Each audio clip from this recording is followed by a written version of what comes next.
I'm getting that yellow jaundice been going around, I know it. The heebie-jeebies. It's hepatitis and you don't have it. During the morning, the CO told Todd to take about 4 or 5 mortarmen and find out what had happened to a B Company platoon sent to take up an outpost position to guard our flank. Nothing had been heard of them since our arrival in La Porte. We set out along the line of the canal, moving cautiously through low scrub and reeds. We had gone only a few hundred yards when I spotted a glint of metal right ahead of us. It came from a well-hidden figure, crouching behind a hummock, in a perfect firing position. Motioning the others to get down and give me covering fire if necessary, I crept off and slipped along below the canal bank until I reckoned I was about abreast of the enemy sniper. I peered over the bank, slithered over the top and began an elbows and knees crawl, my Sten cradled on my forearms. Some 50 yards short of my quarry, I raised my head. It was one of our own lads lying there. I walked over to him and saw he was dead. He was a teenager whom I knew well by sight, with a little hole in his forehead, no blood or anything, his chin resting on his rifle. From his slit trench on the slope at La Porte, Todd had a perfect view over the bridges and into the divisional area.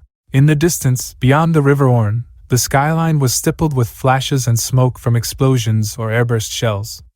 In the foreground, just below us, was the canal bridge, so brilliantly captured a few hours before by Major Howard and his glider force from the Ox and Bucks Light Infantry. By our end of the bridge stood the cafe owned by the Gondra family, seemingly untouched. It was now being used as a first aid post. George Gondra and his wife had already dispensed champagne to all those who had had time for a swig, exclusively John Howard's men. The sparkling cash had been buried in his garden since the Germans had occupied the area in 1940. So it had matured nicely.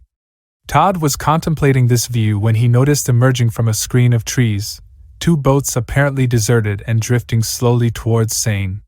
There was little or no current on the canal, so I mentioned my suspicions to the CO, and he ordered his HQ group to fire on them. Our fusillade was briefly answered from below decks, but after a direct hit on one boat, 2 parties of Germans emerged and were taken prisoner. So to add to their battle honors that day, they were also able to claim a naval victory. All that day, Geoffrey Pine Coffin, the much-loved CO, a veteran of North Africa, where he had commanded the 3rd Parachute Battalion, remained cool, calm, and confident, totally sure of the resolve and skill of the men he had trained.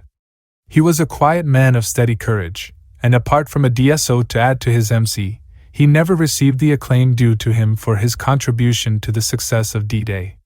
At one point, Todd had accompanied him to the canal bridge where he had gone to confer with Major Howard, and as they walked back to the HQ, they came under fire from a sniper. They took cover behind a building. The CO had a sniper's rifle with telescopic sights, and soon marked his target. 1 shot, and we resumed our walk. At about midday, they finally heard the skirl of bagpipes that heralded the approach of the commandos under Lord Lovett. More than 1,000 men passed through on their way to the main airborne bridgehead over the Orne. It was a fine sight, and there was great jubilation as red and green berets mingled on the road. There was still no sign of the seaborne infantry or armor reaching the area. We had expected them immediately behind the commandos. The D-Day program appeared to be running late. Sometime during the middle of the afternoon, the CO sent Todd to check on B Company's position north of La Porte. Having done this, I walked up the road for a few hundred yards towards the coast to see if anything was heading in our direction. To my amazement, a convoy of 3-ton lorries came trundling into view. The leading truck stopped, and a florid-faced, ginger-mustached RE major jumped out. He was in charge of a Royal Engineers bridging party, and had simply collected his vehicles together off the beach and driven a couple of miles down the main road towards Seine, totally unaware that only the commando brigade had gone before him. He asked me if the Orne bridges were intact and if the road to Caen was clear. I advised him to hang on and to have his men take up defensive positions. If a bunch of soft-skinned vehicles could have reached this far intact, where the hell were the expected forward invasion troops? All that day their numbers continued to swell with men from the night drop, and by the end of the day the battalion numbered about 250, having lost more than 60 killed and wounded out of the original 150 that had established the bridgehead. When the relieving seaborne infantry finally reached them, the mopping up operation in the doggedly held positions and the casualties were evacuated. They assembled by the canal bridge to begin their march to an area just north of Ranville to join Brigade Reserve. I looked forward to the chance to get some sleep and to sample my emergency rations. Apart from my kip in the aircraft, I had not closed my eyes for 48 hours, and I cannot recall having eaten or drunk that day apart from an occasional swig from my water bottle. The Gondra family was there, smiling and waving as the men passed by. All day they had helped to tend the wounded, and many of the men owed a great debt of gratitude to those brave, kindly people. Already fastened to the canal bridge was a crudely painted sign, Pegasus Bridge, a name derived from the badge worn by British airborne forces, the winged horse of mythology. Since the landing 24 hours earlier, approximately half the battalion had been killed, wounded, or were missing. But as they headed through the darkness, the pace was that of light infantrymen, brisk and buoyant, laden and weary though the men were. It had been a day to remember.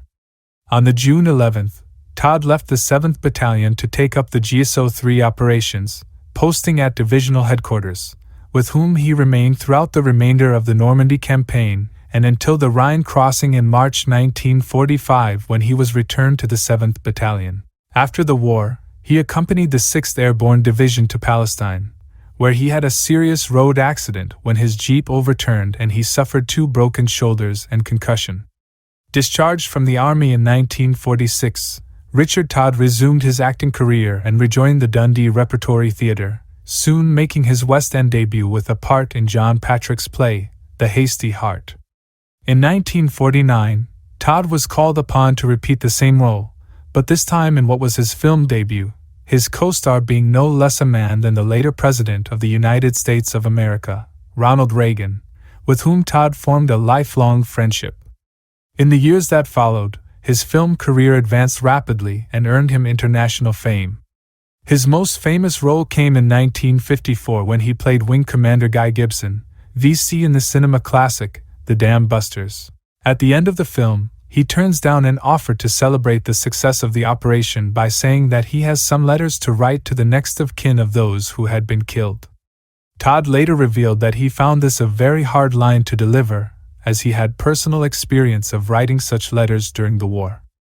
In 1962, Todd was given the part of Major John Howard in the film adaptation of Cornelius Ryan's book about the D-Day landings, The Longest Day.